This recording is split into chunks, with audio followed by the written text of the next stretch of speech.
Pessoal, deixa eu começar agradecendo o convite de estar aqui. É um prazer estar de volta depois de uma semana, quer dizer, ao longo de uma semana tão especial para a PUC. Meu nome é Juliano Assunção, sou professor do Departamento de Economia aqui da PUC Rio e também estou à frente do escritório brasileiro do Climate Policy Initiative aqui no Rio, que funciona também dentro da universidade.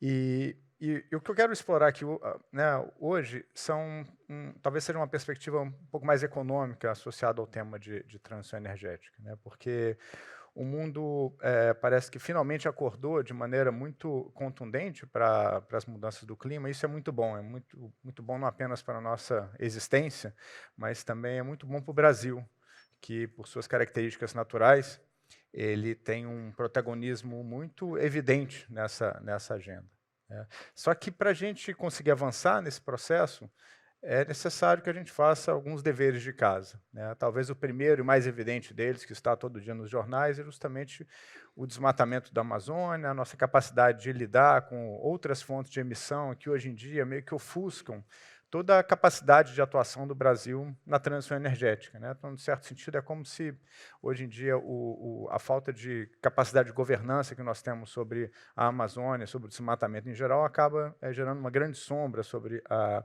agenda de transição energética, justamente porque ela acaba sendo secundária em termos de fonte de emissão, né, quando comparado às emissões advindas do desmatamento e da própria agricultura, né.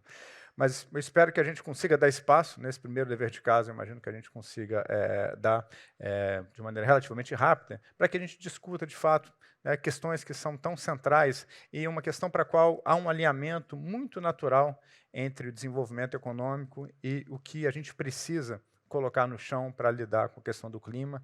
E, no caso do Brasil, é um passo absolutamente necessário, e um passo que vai nos dar, talvez, um caminho a ser explorado, eh, em termos de fonte de desenvolvimento econômico, de redução de desigualdade, de melhoria de bem-estar das famílias, nas mais diferentes frentes que foram abordadas aqui, né. Então, acho que esse elemento de alinhamento entre o desenvolvimento econômico e a própria agenda de transição energética, que acontece de maneira muito natural no Brasil, acho que ele precisa de ser salientado.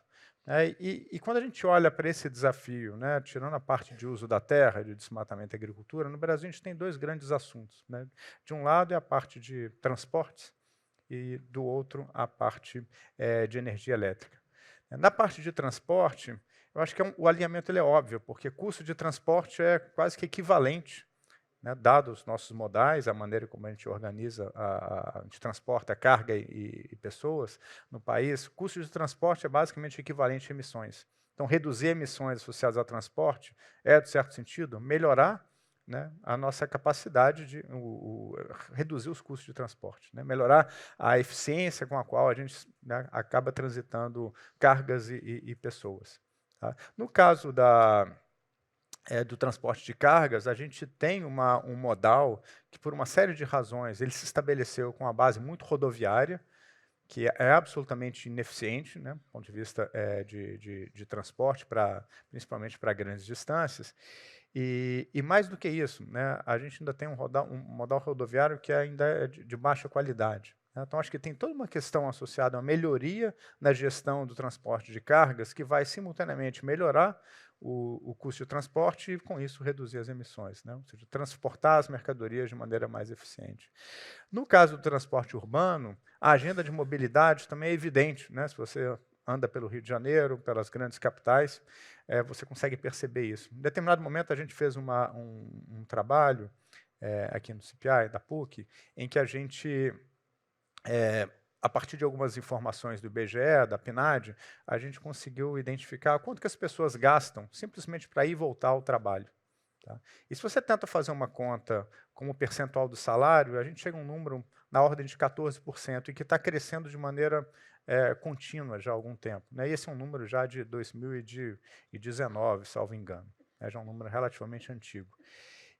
Ou seja, para as pessoas conseguirem trabalhar 8 horas, elas pagam 14% da sua renda, em média, em tempo, né? Isso é média para o Brasil inteiro. Agora, você imagina o que isso significa para moradores de subúrbios das grandes cidades, né? Como que esse número ele pode ser absolutamente importante, né? Então, isso aí equivale a uma espécie de uma taxação. E aqui a gente está falando só do ir e vir ao trabalho, né? Quando a gente pensa toda a mobilidade no interior das cidades, a gente vê, né, como que isso custa do ponto de vista econômico para as famílias que ali vivem, portanto, qual que é o valor de uma agenda de mobilidade urbana, né?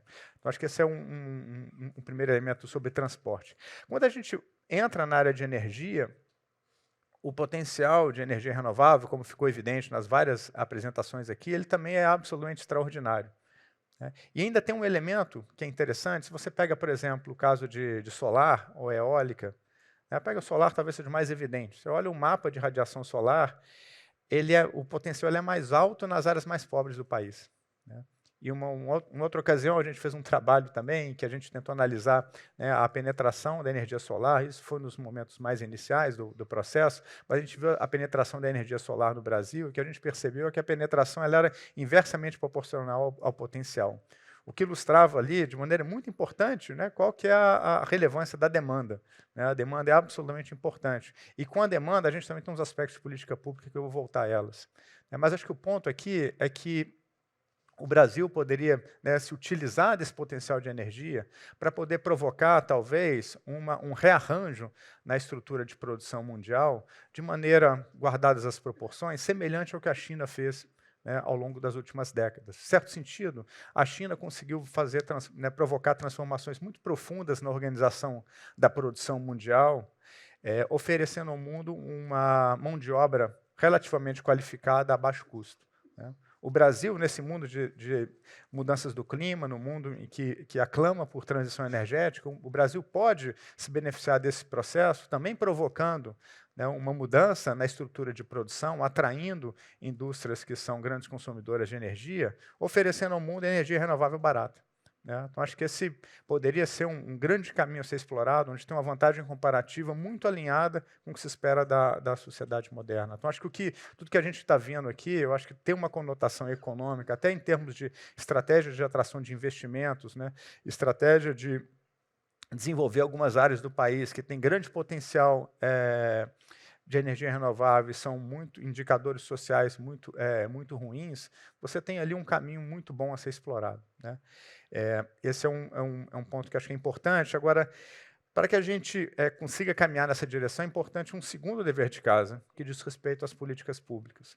Como foi mencionado aqui, em grande medida, o arcabouço de políticas públicas que nós temos é um arcabouço que está adequado para um sistema que foi desenhado há muito tempo atrás, né? Muita inovação aconteceu, hoje em dia o mundo se organiza de uma maneira diferente, e a política pública, muitas vezes, ela acaba dificultando esse processo, né, de avanço.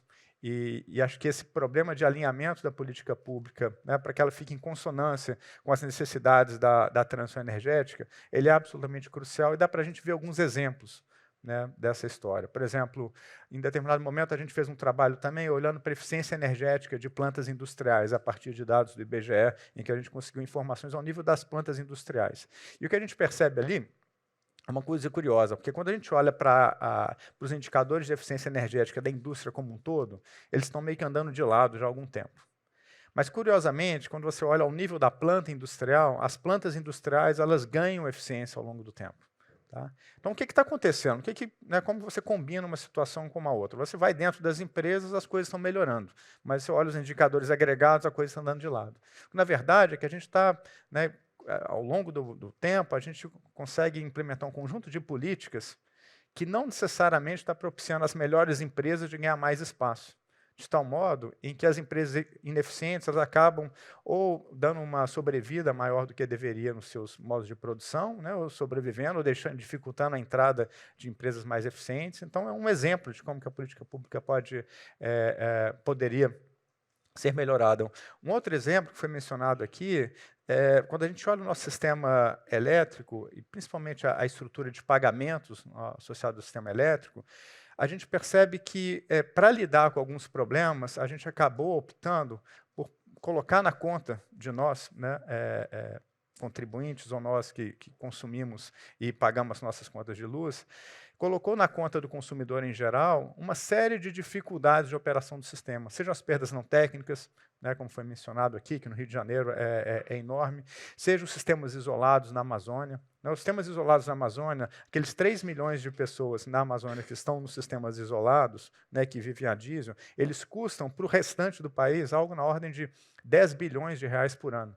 10 bilhões de reais dividido por 3 milhões de pessoas dá 3 mil reais por ano de custo para a gente. Né? Imagina o Revolução Solar com um orçamento desse por família. Tá certo? Então, acho que a política pública ela precisa, de alguma maneira, né, criar incentivos e sinais para que quem esteja operando o sistema se defronte com os custos reais daquelas operações, né? Para que a gente entenda o custo real da perda não técnica, para que a gente entenda o custo real, né, de você levar o diesel para a Amazônia com tudo que está favorecido. Então, acho que a minha mensagem final, vou terminar por aqui, é justamente que a estrutura, o desenho da política pública precisa de avançar a passos muito mais largos que a gente está vendo agora, e eu fiquei feliz em ver a abrangência do que a Mariana apresentou aqui na apresentação no início aqui do nosso painel, porque eu acho que isso aponta para alguma esperança, porque, de fato, a gente precisa de pensar a transição energética, né, não só na sua componente tecnológica, né, de desenvolvimento das operações, dos negócios, das empresas que estão ali, mas como que a política pública não apenas vai sair da frente, né, desse processo, mas como ela pode também promover, criando sinais que não necessariamente envolvam recurso público, é simplesmente criar sinais, né, que criem incentivos para o desenvolvimento dessa agenda. Mas, mais uma vez, muito obrigado, é um prazer estar aqui com vocês.